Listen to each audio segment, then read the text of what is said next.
Guys, 1 या 2 महीने पहले मैंने एक वीडियो करी थी best camera phones under 20,000 and 25,000। मैंने उसमें आपको ऐसा फोन्स तो सजेस्ट नहीं करे।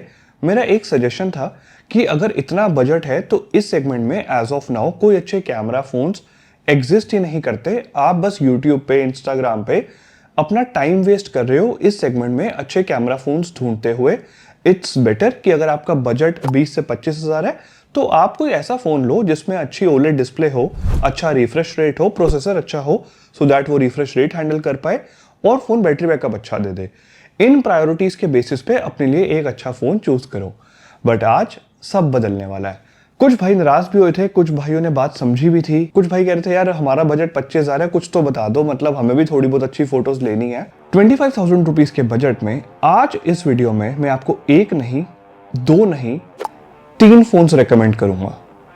मैं चाहता हूं आप बस चैनल को सब्सक्राइब करके बेल आइकन को प्रेस कर दो। ट्रस्ट मी, जो फोन्स मैं आपको रेकमेंड करने वाला हूं उसके पीछे इतने सारे फोन्स के कैमरा टेस्ट करे हैं मैंने, डिफरेंट फोन्स के साथ उनके कैमरा सैंपल्स को कंपेयर करा है, उसके बाद मैं एक कंक्लूजन पे पहुंचा हूं और तब जाके मैं आपको 2 या 3 फोन्स आज रेकमेंड करने वाला हूं। जो तीसरा फोन है उसके साथ कुछ सजेशंस भी है मेरे, क्योंकि वहां पे एक छोटी सी डिसअपॉइंटमेंट मैंने भी नोटिस करी है। बट जो जैसा है आपको वो वैसा ही बताया जाएगा। लाइक कर देना, सब्सक्राइब कर देना। अगर कोई दोस्त इस सेगमेंट में अच्छा कैमरा फोन देख रहा है तो उसके साथ वीडियो शेयर भी कर देना। पहला फोन सजेस्ट करने से पहले 3 या 4 पॉइंट्स का ध्यान रखना है इस वीडियो में। उसके बेसिस पे आप समझ पाओगे कि मैं कैसे कैमरा सैंपल्स एक्सप्लेन करने वाला हूँ। देखो, इस सेगमेंट के जो फोन्स आते हैं उनमें सबसे बड़ी प्रॉब्लम होती है ओवर शार्पनिंग। इमेजेस में ओवर शार्पनिंग देखने को मिलती है। अगर आप पोर्ट्रेट शॉट्स कैप्चर कर रहे हो तो थोड़ी बहुत स्मज्ड एजेस देखने को मिलेगी ही मिलेगी। 40,000 रुपीज के फोन्स लोगे तो उसमें भी देखने को मिल जाती है। ये तो 25,000 का सेगमेंट है, तो जो अपनी एक्सपेक्टेशंस है वो थोड़ी रियलिस्टिक रखना। थर्ड, डायनामिक रेंज अच्छी होनी चाहिए इमेजेस में और हाईलाइट मैनेजमेंट भी अच्छा होना चाहिए। फोर्थ, अब ये चीज प्लीज समझना कि 25,000 रुपए का फोन है तो आप ये नहीं एक्सपेक्ट कर सकते कि वो आपको लो लाइट में माइंड ब्लोइंग रिजल्ट्स निकाल के दे दे। इमेजेस में नॉइस देखने को मिलती है, थोड़े ग्रेन्स देखने को मिलते हैं। इट्स जस्ट मेरी ये कोशिश होगी, मैं आपको कुछ वो फोन सजेस्ट करने वाला हूं जिसमें जब लो लाइट में आप इमेज कैप्चर करोगे, आसपास थोड़ी बहुत भी लाइट अगर अवेलेबल होगी, सफिशिएंट लाइट होगी, तो नॉइस कम देखने को मिले कंपेयर टू फोन्स जो इस सेगमेंट में बाकी एग्जिस्ट करते हैं। उनसे थोड़ी सी बेटर इमेजेस आ जाए लो लाइट में, हम उतने में ही खुश हो जाएंगे। और अगर लो लाइट में अच्छी 4K वीडियोस रिकॉर्ड करनी है, अच्छी 1080p वीडियोस रिकॉर्ड करनी है, इस वीडियो को यही बंद कर दो। प्लीज अपना टाइम कहीं पे भी वेस्ट करने की जरूरत नहीं है। ना गूगल पे, ना इंटरनेट पे, यूट्यूब पे, कहीं पे आपको ऐसा फोन नहीं मिलने वाला अंडर 30,000 जो अच्छी वीडियोस रिकॉर्ड करे। बात सिर्फ इतनी सी है, बड़ी क्लियर टू द पॉइंट बात करूंगा मैं। पहला फोन मैं आपको बताता हूं, मैंने पिक करा है Realme GT70। हाँ, 32,000 रुपीज का फोन है। मुझे पता था कमेंट आने वाला है, लेकिन हमें फोन परचेज करना है थोड़ा स्मार्टली। और मैं हमेशा से कहता आया हूं, आप सब मेरे भाई हो, आप लोग अगर मेरे सजेशंस के थ्रू फोन परचेस करोगे तो मैं आपके 2 पैसे बचवाऊंगा ही। इसीलिए कहता हूं सब्सक्राइब भी कर दिया करो। हमें 32,000 का फोन लेना ही नहीं है। सिर्फ 30 या 40 डेज की बात बची है, Flipkart big billion day start हो रहे हैं। Realme GT70 के सफिशिएंट स्टॉक्स है Realme के पास। अगर किसी को भी लेना हो तो ये फोन डिस्काउंटेड प्राइस पे मिलेगा। कितना डिस्काउंट? वेल, कार्ड ऑफर्स के बाद, सारे ऑफर्स के बाद अभी 32,000 का है और बेस वेरिएंट इसका मिल जाएगा 25 से 26,000 रुपीज का। जब एक अच्छा फोन लेना हो तो 1,000 रुपए की परवाह मत करना। जहां 25 खर्च रहे हो, 26 का अगर मिल रहा हो तो 26 का भी ले लेना। इमेज क्वालिटी पे आते हैं। इसके कुछ कैमरा सैंपल्स मैंने कंपेयर करे Realme GT60 के साथ। अब Realme GT60 में जो Realme ने सेंसर दिया था ना, वो काफी छोटा था। उसके कंपैरिजन में Realme GT70 में इस बार जो सेंसर साइज है, एक तो वो Sony IMX896 दे दिया, सेंसर बेटर है। दूसरा, सेंसर साइज बड़ा है, 1/1.56 इंच का सेंसर साइज है। अगर आपको ये सारी बातें समझ में नहीं आ रही तो बेसिकली सेंसर साइज जब बड़ा होता है, लो लाइट में जब हम इमेजेस कैप्चर करते हैं स्पेशली, तो कैमरा में लाइट ज्यादा एंटर हो पाती है। लो लाइट में रिजल्ट्स थोड़े से बेटर देखने को मिल जाते हैं। ये सिंपल सी बात है। डे लाइट की फोटोज पहले बताता हूँ। ये वाले सैंपल शॉट में ना आपको डिफरेंस एक बार में समझ में नहीं आएगा, बिकॉज थोड़ी सी इमेजेस सिमिलर लग रही है देखने में। मैं शैडोड एरियाज में बैठा हूँ, डायनामिक रेंज डिसेंट लग रही है। बट अगर हम थोड़ा ध्यान से नोटिस करें तो क्लियरली एक चीज समझ आ रही है कि Realme GT70 की इमेज में क्रश शैडोज कम देखने को मिली है compare to Realme GT60, which is a good thing. दूसरी चीज़, ये वाला जो मैंने पोर्ट्रेट शॉट कैप्चर करा, इनमें टेलीफोटो लेंस नहीं आता तो प्राइमरी सेंसर से करा है। एंड ट्रस्ट मी गाइस, ये वाला सैंपल शॉट अगर कोई 40 या 45,000 रुपीज़ का फ़ोन होता और उसके कैमरा को मुझे डे लाइट में, उसके कैमरा के पोटेंशियल को अगर मुझे डे लाइट में चेक करना है तो मैं ये वाला सैंपल शॉट कैप्चर करता। बिकॉज यहाँ पे क्या है, मैं शैडोड एरियाज में खड़ा हूँ और मेरे पीछे थोड़े से ब्राइट एरियाज हैं। अब पोर्ट्रेट शॉट में कैमरा को हाईलाइट्स भी मेंटेन करनी है, प्रॉपरली एजेस भी डिटेक्ट करनी है एंड मेक श्योर करना है कि जो सब्जेक्ट है वो ज़्यादा अंडर एक्सपोज ना आए। Realme GT70 ने एक ऑलमोस्ट परफेक्ट शॉट कैप्चर करा बिकॉज बैकग्राउंड में हाईलाइट्स बहुत अच्छे से मेंटेन्ड है, सब्जेक्ट वेल एक्सपोज्ड है। GT60 की इमेज मैं ज़्यादा बात भी नहीं करूँगा, उसमें थोड़ी सी नॉइस भी है और सब कुछ पीछे बैकग्राउंड में सब ब्लोन आउट हो रहा है, वो छोड़ दो आप। लेकिन एक चीज़ जो इस सेगमेंट के फ़ोन से हमें एक्सपेक्ट भी नहीं करनी चाहिए वो है एज डिटेक्शन। थोड़ी स्मज्ड एजेस दोनों इमेजेस में देखने को मिल रही हैं और इस सेगमेंट में आने वाले ज़्यादातर फ़ोन्स में थोड़ी बहुत स्मज्ड एजेस देखने को मिलती हैं। लेट्स से आपको फ़ोन चाहिए पोर्ट्रेट शॉट्स कैप्चर करने के लिए, देन थोड़ा सा वेट करो, मैं आपको इससे भी एक बेटर फ़ोन सजेस्ट कर दूंगा। Realme GT70 को सजेस्ट करने का मेन रीज़न सिर्फ कैमरा नहीं है, एक दो एस्पेक्ट्स और हैं जिसकी वजह से मैंने इस फ़ोन को पिक करा है।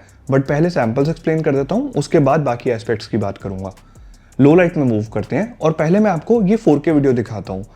Realme GT70 में जैसे कि मैंने बताया सेंसर साइज बड़ा है तो ज़्यादा लाइट एंटर हो पाती है सेंसर में।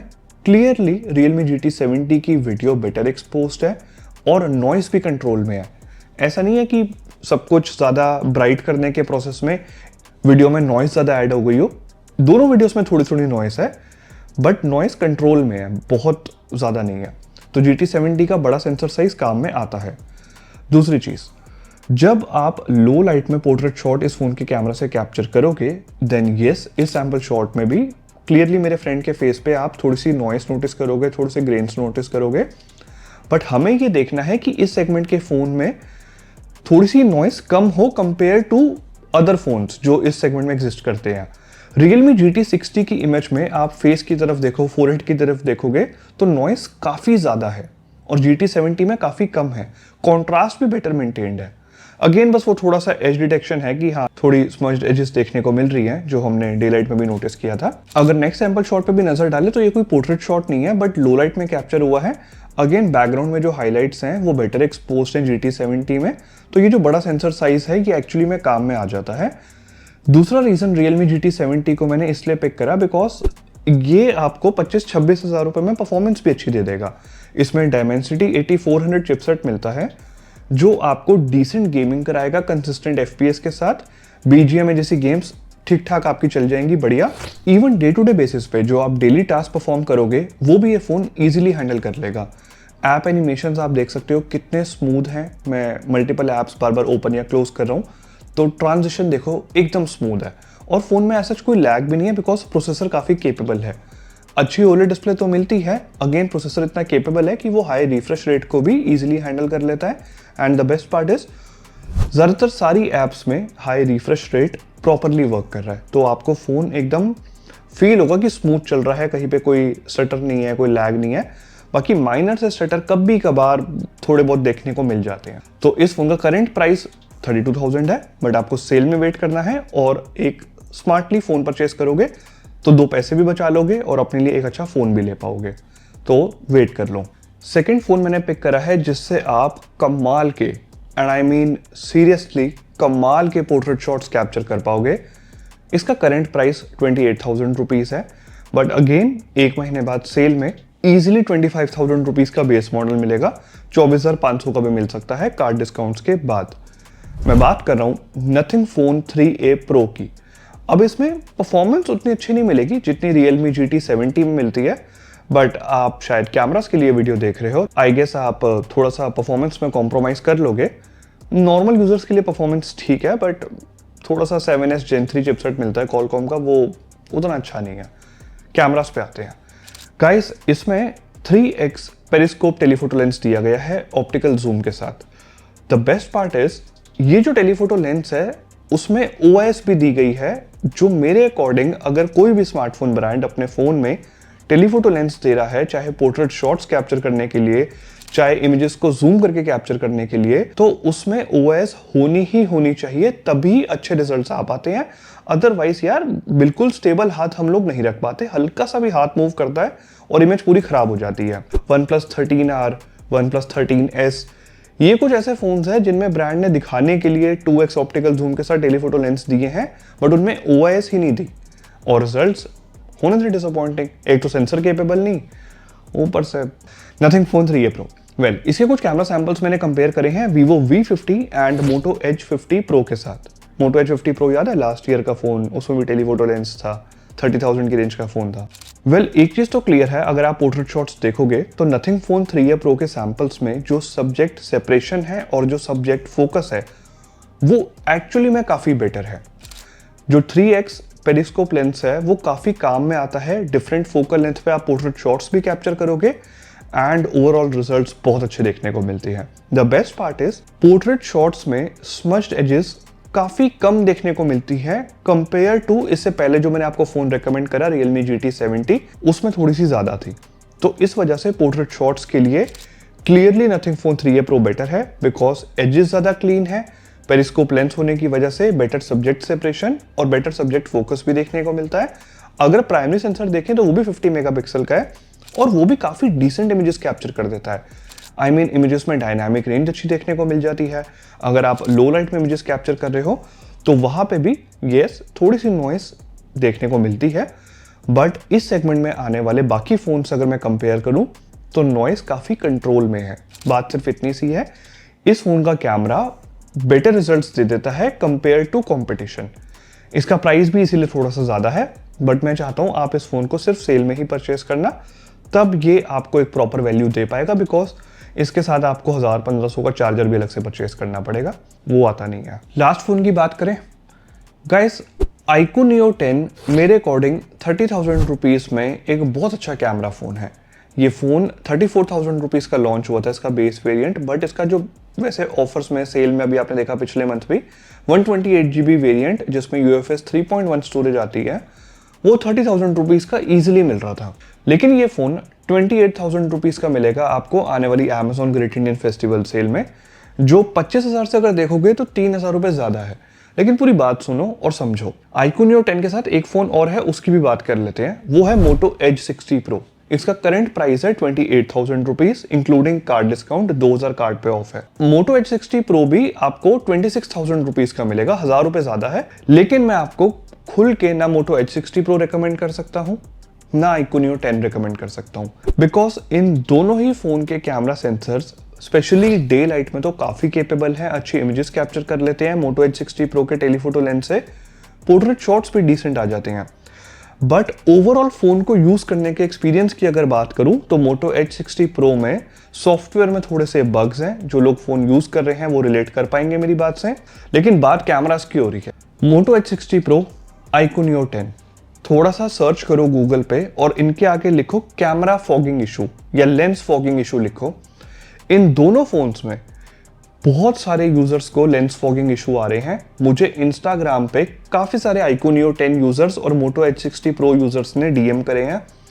एक भाई से मेरी बात हो रही थी, वो 15 दिन तक मोटरोला के सर्विस सेंटर के चक्कर काटते रहे कि मेरा फोन रिप्लेस कर दो, रिप्लेस कर दो। मैं उनको एक ही बात समझा रहा था, अगर आप फोन रिप्लेस भी करा लोगे तो क्या पता जो नेक्स्ट यूनिट मिले, क्या पता पूरे एक बैच में दिक्कत हो और नेक्स्ट यूनिट में फिर से कैमरा फॉगिंग इशू देखने को मिल जाए। बिकॉज पीछे जो इन्होंने ग्लास यूज करा है ये हार्डवेयर लेवल की दिक्कत है, कोई सॉफ्टवेयर की दिक्कत नहीं है। तो पीछे जो ग्लास है ना, उसके अंदर कहीं से थोड़ा सा जब वेदर चेंज होता है या टेम्परेचर चेंज होता है, आप एकदम से बाहर से आए और एसी रूम में चले गए, तो थोड़ी सी फॉग एक्यूमुलेट हो जाती है लेंस के आसपास, और जब ऐसा होगा तो क्लियरली जो इमेजेस हैं वो अच्छी आएंगी नहीं। iQOO Neo 10 में थोड़ा सा ये कंप्लेंट कम लेवल पे है, Moto Edge 60 Pro में तो बहुत दिक्कत है। थर्ड फोन iQOO Neo 10 ही है जो मैं आपको रेकमेंड तो करना चाहता हूँ, बिकॉज ओवरऑल ये फोन बहुत अच्छा है। इसमें Snapdragon 8s Gen 4 है, इसमें हैप्टिक्स अच्छे हैं। इसके अंदर एक मेन कॉम्प्रोमाइज करना पड़ता है कि जो FunTouch OS है वो विजुअली उतना अपीलिंग नहीं है, स्टेबल है, ठीक से ऑप्टिमाइज कर रखा है, बट जब भी फोन को यूज करो for some reason basic task perform करते हुए भी फोन थोड़ा आउटडेटेड फील होता है। इसके कैमरा सैंपल्स मैंने Oppo Reno 14 और Vivo T4 Ultra से भी कंपेयर किए थे, अगर आप सैम्पल्स देखोगे तो आपको क्लियरली समझ आ जाएगा कि हाईलाइट मैनेजमेंट, एक्सपोजर मैनेजमेंट और इमेजेस में जो डायनामिक रेंज है वो बहुत अच्छी देखने को मिल जाती है। अगर मैं लो लाइट के सैंपल कंपेयर करूं तो Oppo Reno 14 तो स्टैंड ही नहीं करता iQOO Neo 10 और Vivo T4 Ultra के सामने, बिकॉज क्लियरली Oppo Reno 14 में नॉइज ज़्यादा थी और iQOO Neo 10 नॉइस रिडक्शन बहुत अच्छा है। इनफैक्ट Vivo के भी जो सैंपल्स हैं उनमें भी नॉइस काफ़ी कम है। बट अगर आपको डिटेल में कैमरा कंपैरिजन देखना है तो डिस्क्रिप्शन में लिंक है, आप देख सकते हो। iQOO Neo 10 को रेकमेंड करने का एक रीज़न और भी था कि ये सेल्फीज भी बहुत अच्छी कैप्चर कर लेता है। शार्प सेल्फीज आती है विद गुड स्किन टोन्स। अगर आप लेट्स से रेयर कैमरा से पोर्ट्रेट्स भी कैप्चर कर रहे हो तो टेलीफोटो लेंस ना होने के बाद भी ये ओवरऑल सब्जेक्ट फोकस अच्छा देखने को मिल जाता है और स्किन टोन्स नेचुरल साइड पे रहती हैं। तो ये दो रीजंस की वजह से iQOO Neo 10 मेरे को एक अच्छा ऑप्शन लगता है, चाहे किसी को पोर्ट्रेट शॉट्स कैप्चर करना पसंद हो, चाहे नॉर्मल इमेजेस कैप्चर करनी पसंद हो। बट ये जो लेंस फॉगिंग इशू है, जो कैमरा फॉगिंग इशू लोग फेस कर रहे हैं, उसकी वजह से मैं खुले दिल से इस फ़ोन को रेकमेंड नहीं कर पा रहा। सेकेंड चीज़, मैंने इस फ़ोन का कैमरा टेस्ट करा। मैं सारे फ़ोन्स खुद परचेस करता हूँ, उसके बाद उनको सेल कर देता हूँ। इंस्टाग्राम स्टोरीज देख लिया करो, कुछ वहाँ पे भी बता देता हूँ कि मैं ये सेल कर रहा हूँ। तो iQOO Neo 10 में सेल कर चुका हूँ। बट अगस्त में अभी एक सॉफ्टवेयर अपडेट आया है जिसके बाद बहुत सारे लोगों ने रिपोर्ट करा है कि इस अपडेट के बाद लोग थोड़ा सा नोटिस कर रहे हैं कि शायद कैमरा क्वालिटी थोड़ी डिग्रेड हो गई है। तो मेरे पास अभी फ़िलहाल फ़ोन नहीं है तो इस चीज़ को बेटर एक्सप्लेन करना फ़िलहाल पॉसिबल नहीं है। 25,000 रुपीज़ का एक बहुत सेंसिटिव सेगमेंट था जहाँ पे एक अच्छा कैमरा फ़ोन बताना बहुत मुश्किल था।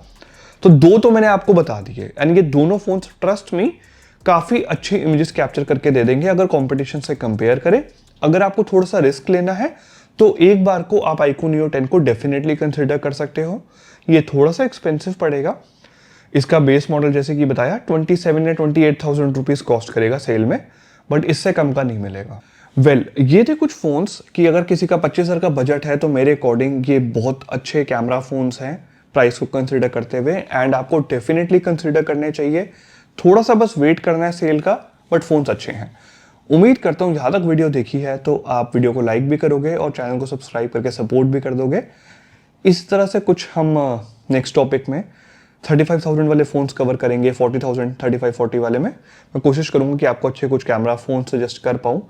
और इसके पीछे थोड़ा सा टेस्ट कर रहा हूँ कुछ कैमरास को, तो थोड़ा सा टाइम लग रहा है। उसके बाद एक क्लियर पिक्चर निकल के आएगी और तब सब बताऊँगा आपको। सब्सक्राइब कर दो, लाइक कर दो। नेक्स्ट वीडियो में मिलते हैं।